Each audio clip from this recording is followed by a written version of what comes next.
Hi everyone, welcome back to another DPP discussion. ये TPP minerals and nutrition का DPP number first है, जिसका discussion आज हम करने वाले हैं। इसके भी पीडीएफ आपको हमारे टेलीग्राम चैनल पर अपलोड कर दिए गए हैं, बोथ लैंग्वेजेस में, हिंदी और इंग्लिश में। वहाँ से आप इसे डाउनलोड कर सकते हैं, लिंक डिस्क्रिप्शन बॉक्स में दिया गया है। तो आज हम देखते हैं मिनरल्स एंड न्यूट्रिशन का फर्स्ट क्वेश्चन क्या है।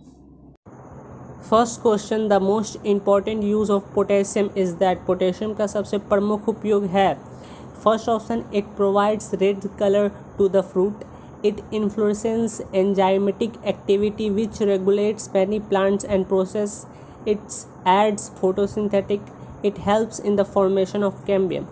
तो पोटेशियम का प्लांट में एंजाइमेटिक एक्टिविटी में योगदान सबसे ज़्यादा होता है। तो हमारा सेकेंड ऑप्शन करेक्ट हो जाएगा। It influences enzymatic activity which regulates many plants process. Second option correct. Next question. The four elements that make up 99% of all elements found in a living system are. एक जीव में सभी तत्वों का 99% भाग बनाने वाले चार तत्व हैं। तो 99% भाग बनाने वाले चार तत्व जो सभी जीवों में पाए जाते हैं वो हैं CHON। शॉर्ट में ट्रिक से याद कर सकते हैं, चॉन, CHON। ये 99% पाए जाते हैं ऑल लिविंग सिस्टम में। फोर्थ ऑप्शन करेक्ट हो जाएगा। Next question is, bi direction translocation of minerals take place through. खनिजों का द्विदिशीय स्थानांतरण किसके द्वारा होता है? तो जाइलम के द्वारा खनिजों का सिर्फ यूनि डायरेक्शन होता है। खनिज या वाटर कुछ भी हो, जाइलम से यूनि डायरेक्शन होता है और फ्लोएम से बाई डायरेक्शन होता है, यानी कि ये दोनों तरफ से संवहन करते हैं। तो हमारा सेकेंड ऑप्शन करेक्ट हो जाएगा, phloem. Next question is, which of the following is not caused by deficiency of mineral nutrition. कौन सा खनिज पोषण की न्यूनता के कारण नहीं होता है? तो न्यूक्रोसिल खनिज पोषण की कमी के कारण होता है, क्लोरोसिल भी खनिज पोषण की कमी के कारण होता है, और शॉर्टिंग ऑफ इंटरनोड्स ये भी मिनरल न्यूट्रिशन की डिफिशियंसी के कारण होने वाला रोग है। एक पांडुरता यानी कि इटिलोशन, ये मिनरल की न्यूट्रिशन के कारण नहीं होता है। तो हमारा सेकेंड ऑप्शन करेक्ट हो जाएगा। नेक्स्ट क्वेश्चन है, which of this are cytoplasmic elements. इनमें से कौन सा कोशिकीय द्रव्य तत्व है?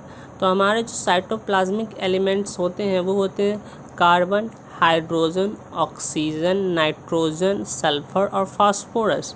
इसे आप ट्रिक से याद कर सकते हैं, चॉन SP, यानी कि C से कार्बन, H से हाइड्रोजन, O से ऑक्सीजन, N से नाइट्रोजन, S से सल्फर, F से फास्फोरस।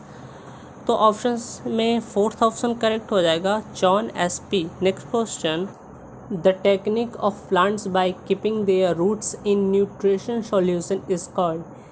पादपों की मूलों को पोषक विलयन में रखने की तकनीक कहलाती है। ऑप्शंस हैं गेरोपोनिक्स, एरोपोनिक्स, हाइड्रोपोनिक्स या ऑल ऑफ द एबव, उपरोक्त सभी। तो पादप को सॉइललेस कल्चर में न्यूट्रिशन सॉल्यूशन में उगाना, यानी कि किसी न्यूट्रिशन सॉल्यूशन में उगाना कहलाता है हाइड्रोपोनिक्स। तो हमारा थर्ड ऑप्शन करेक्ट हो जाएगा, hydroponics. Next question, if chlorophyll is Brunt which element will be left. यदि क्लोरोफिल को जलाया जाता है तो कौन सा तत्व शेष बचेगा? ऑप्शन है Fe, Mn, Mg या Mo। तो हमारे जो क्लोरोफिल्स पत्ती पे होते हैं उनके सेंटर आइटम होते हैं मैग्नीशियम, यानी कि Mg। यदि क्लोरोफिल को जला दिया जाएगा तो हमारा जो सेंट्रल आइटम मैग्नीशियम है वो बच जाएगा। तो इसमें से थर्ड ऑप्शन करेक्ट हो जाएगा, Mg। Next question, transported and a storage form of nitrogen in plants. पादपों में नाइट्रोजन के स्थानांतरित होने वाली संचय रूप हैं। ऑप्शंस, यानी कि पादपों में नाइट्रोजन का स्थानांतरण किस रूप में होता है? ऑप्शंस हैं अमाइड्स, पॉलीपेप्टाइड्स, अमीनो एसिड या अल्फा ग्यूटिलेरिक अम्ल। तो ट्रांसपोर्ट और स्टोरेज फॉर्म नाइट्रोजन का प्लांट में है अमाइड्स, यानी कि अमाइड्स के फॉर्मेशन में, अमाइड्स के रूप में ट्रांसपोर्ट एंड स्टोरेज होता है प्लांट में नाइट्रोजन का। तो इसका फर्स्ट ऑप्शन करेक्ट हो जाएगा, amides. Next question, the element which is required in largest quantity by plants. तत्व जो पादप को अधिकतम मात्रा में आवश्यक है। तो एलिमेंट जो प्लांट में सबसे अधिक पाया जाता है वो है नाइट्रोजन। लेकिन ध्यान देने वाला बात यह है कि नाइट्रोजन N2 यानी कि गैस की फॉर्म में प्लांट में अब्जॉर्ब नहीं होता, ये सिर्फ एलिमेंटल फॉर्म नाइट्रोजन में अब्जॉर्ब होता है। तो सेकेंड ऑप्शन करेक्ट हो जाएगा। Next question is phosphorus is a structure element in. Phosphorus किसमें संरचनात्मक तत्व है? ऑप्शन है प्रोटीन, साइटोक्रोम, DNA, पॉलीन्यूक्लियोटाइड या कार्बोहाइड्रेट। तो फास्फोरस न्यूक्लियोसाइड में पाया जाता है और न्यूक्लियोसाइड पॉलीन्यूक्लियोटाइड चेन में मिलते हैं। तो हमारा थर्ड ऑप्शन करेक्ट हो जाएगा। DNA पॉलीन्यूक्लियोटाइड में फास्फोरस पाया जाएगा। Next question is excess of magnesium में इंड्यूस डेफिशिएंसी ऑफ। तो अगर प्लांट में एक्सेस हो जाती है, excess of magnesium in plants, तो ये 3 डेफिशिएंसी कॉज करता है। यह एब्जॉर्प्शन ऑफ मैग्नीशियम को डिक्रीज करता है और यह एब्जॉर्प्शन ऑफ आयरन को भी डिक्रीज कर देता है और यह थर्ड में ट्रांसलोकेशन ऑफ कैल्शियम को भी डिक्रीज कर देता है। तो मैग्नीशियम 3 तरह की डिफिशिएंसी करता है, आयरन, कैल्शियम और मैग्नीशियम। तो all of the above is correct. Next question, deficiency in a plant growth disorder caused by reduce ability of a critical element is called. अगर क्रिटिकल एलिमेंट की ability loose होती है तो इसे हम primary deficiency कहते हैं। तो हमारा थर्ड ऑप्शन करेक्ट हो जाएगा, primary deficiency. Next question, correct set of micronutrient for plants. Micronutrients for plants हैं boron, magnesium, molybdenum, chlorine, fluorine, copper, nickel और जिंक। ये सब है माइक्रोन्यूट्रिएंट फॉर प्लांट। तो इसमें से सेकेंड ऑप्शन सही मैच कर रहा है, कॉपर, आयरन, जिंक, बोरॉन और manganese. Second option is correct. Next question is symptom of chloralgia in a leaves. A student identify this is caused to deficiency of nitrogen. It will be correct. Assume yellowing of leaves appeared first in. तो yellowing of leaves appeared first होती है old leaves में। अगर यह old leaves में पहली बार appear हो सकती है तो यह नाइट्रोजन की डेफिशिएंसी से ही होती है। इट इज़ नाइट्रोजन की डेफिशिएंसी से ओल्ड लीव्स में पहली बार येलोइंग ऑफ लीव्स अपेयर होती है। तो हमारा फर्स्ट ऑप्शन करेक्ट हो जाएगा, old leaves. Next question, hydroponics है nutrients less culture, water less culture, soil less culture या नन ऑफ दिस।